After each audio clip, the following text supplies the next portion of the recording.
Hello everyone, so here we got ourselves a line ring that we just casted. It's 14 karat yellow gold. Um, this customer wants a crown. You see there on the work order, he wants a crown on top of it, tilted to the side. We're going to put diamonds in the eyes. We're going to put diamonds on the crown, rubies, emeralds. We're going to put a peridot in the mouth, and we're going to get this thing started. It's a size 6.5, so let's get that done first here.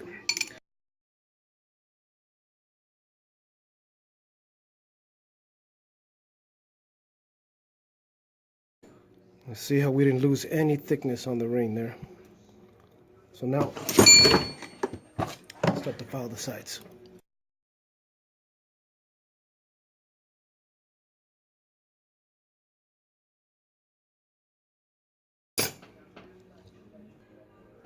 Alright, so now that I filed out the outside of the shank, before I actually soft sand this and soft sand the side, I want to take a carbide wheel and smooth out the inside so we can get a stamp in there.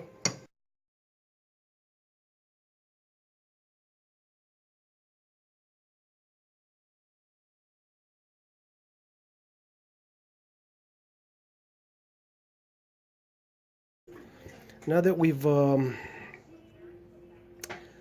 done that, and before I soft sand the outside, I want to take a sanding disc to it.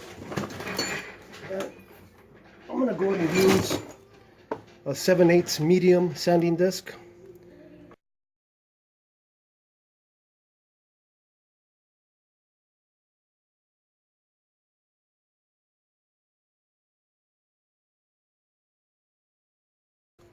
That looks pretty good. Now let's soft sand it. That's why I bought it.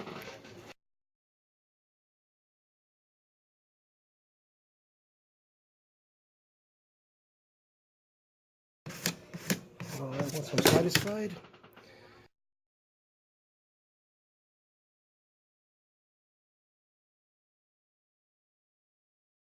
alright, so I'm done taking the brass wheel to the main, the head. Let's go to the next process. I always tell jewelers that work for me or learning from me that always do something like if it was yours. You know, if you're gonna take your television in for repair, you want to make sure the guy takes care of it completely, doesn't bypass any necessary parts to the process. Alright, so let's go ahead and start preparing for the diamond mounting of the eyes, and I'll show you how we're going to do that. Alright, so we're ready to go to the next process. I'm going to put the diamonds in there. I've got two 3mm diamonds in here that we're going to put in the eyes. So I'm going to go ahead and get a strawberry burr that's right at 3mm. Excuse me, a heart burr, not a strawberry burr. I'm going to go in there first, and once I'm underneath the eyelid, very quickly I'm going to go underneath, release back up, and get out.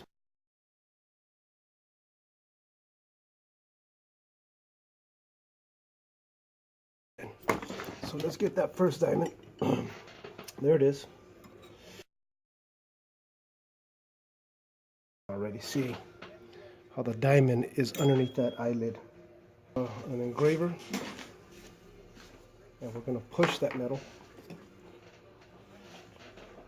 right in there, pinch it so it stays locked.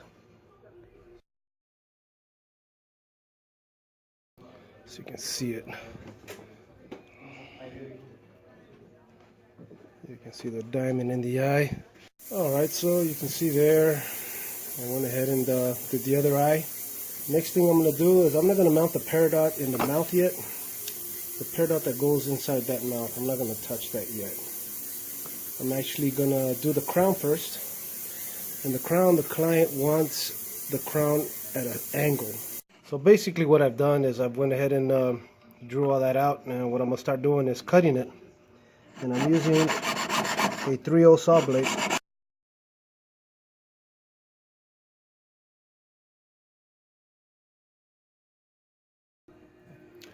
Alright, so I've already cut out the crown, and you know, I'm gonna touch it up a little bit there, smooth out some edges and stuff like that.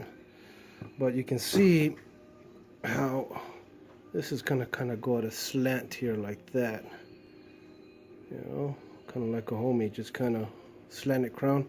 And the reason why I did these little edges on the ends is because I'm not gonna necessarily use all these ends, but I don't want to have to add them on later. So I made them kind of long, so once I bend this in, then I can make a decision on how much of this excess I want to cut off, and eventually it's going to dig into one of these areas here on both sides once we do that. So now we're going to start bending the crown.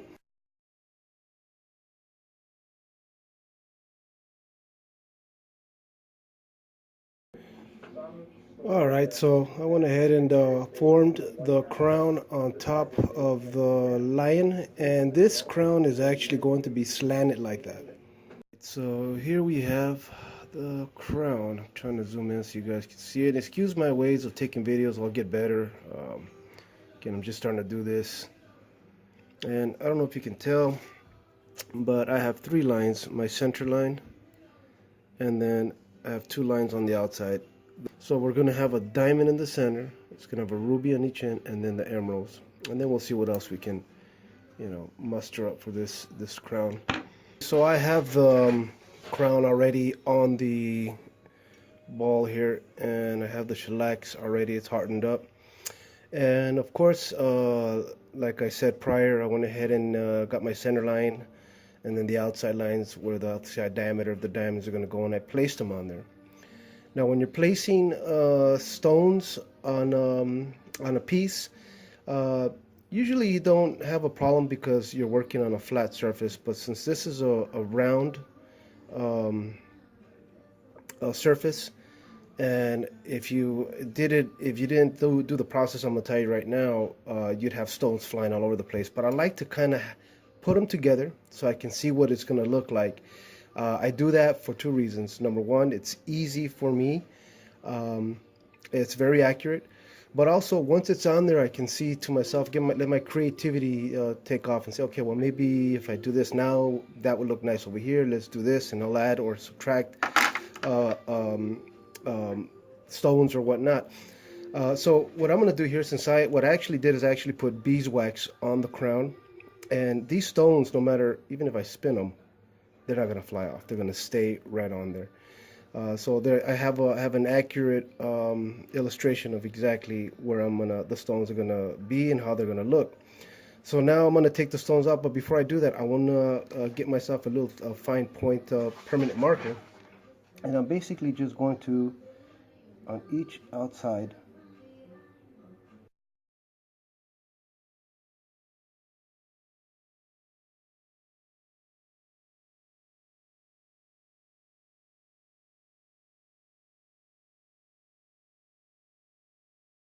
all right, so now I don't know if you can see that. Let's see if I can try and zoom in. Yeah, you can see it. You see those black lines that I put right in between those stones. So now I can take the stones off, and I can start going and drilling. The tool that I made to make the indentation where I'm gonna poke, where I'm gonna drill, so my drill bit doesn't slide around anywhere. So I'm gonna go ahead and point it right at the center line.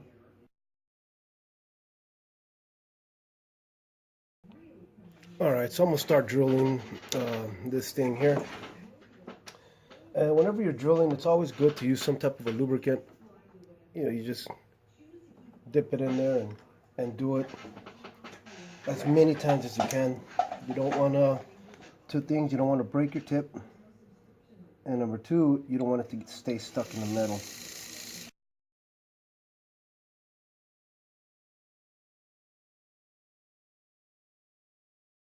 All right, so we're done there. Now the next thing we're going to do is we're going to go ahead and get ourselves a ball burr, okay?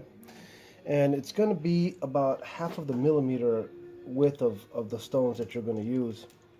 You don't want to do that yet. Basically, you're just making it a little bit bigger and making sure that everything stays centered. So we're going to go and start doing that here.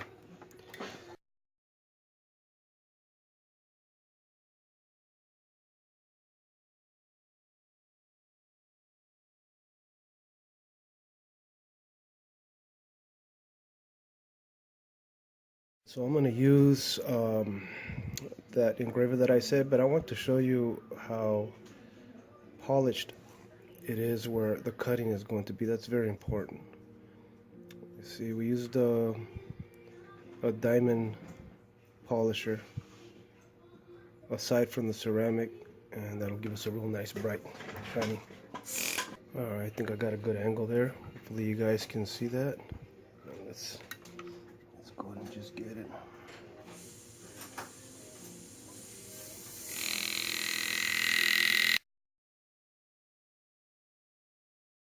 Alright, so you can see went ahead and did went a little bit deeper, changed engravers to 120-degree engraver, and I went ahead and went wider on the top for a mirrored image.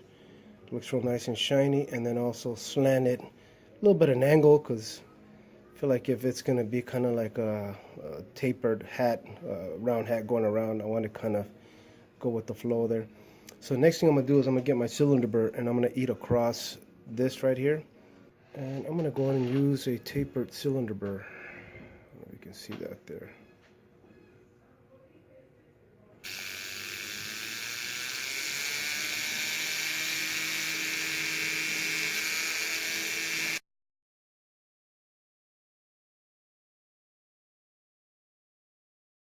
Alright, so now I switched over to number 52 round engraver, GRS. Also polished it again. Give it that nice shiny so it comes out on the job. And basically what I'm going to do is I'm going to eat up these little areas here, here, here. And I'm going to, with engraver, just clean them out. And then I'll see where the next process is. Usually I do it on the opposite side. But since this is a crown, I don't know if I want to leave this alone yet, or if I want to mess with it. Playing it by ear right now. I'll go by looks first. So let's take a look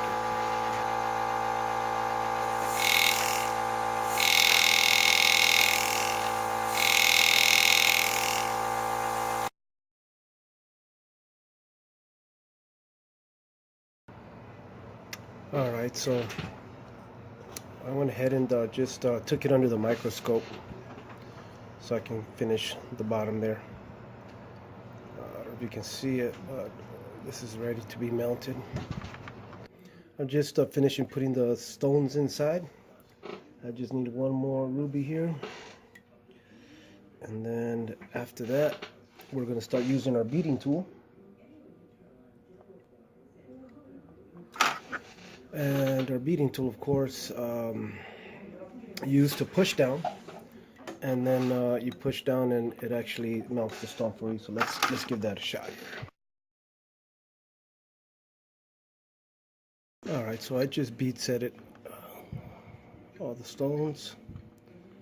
Right now I'm just going to apply a little bit of heat, loosen up the chillax, and this one, it's all done. Alright, so I went ahead and did the mounting on those. I've curved that right there to fit the line head. So right now I'm just going to brass this baby.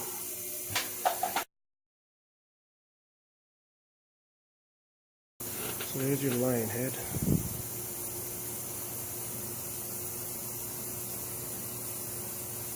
Let's see guys, polished it. The back is nice and polished. Nice thick shank. Everything worked out great. So now I'm going to start messing with this. I did these little, let's call them prongs back here, so they can match it pretty good. But first I'm going to polish the inside of the crown.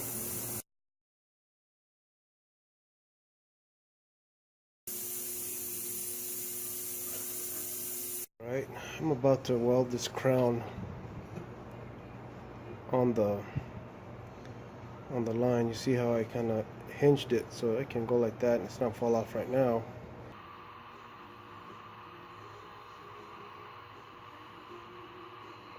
Here we go, finished product.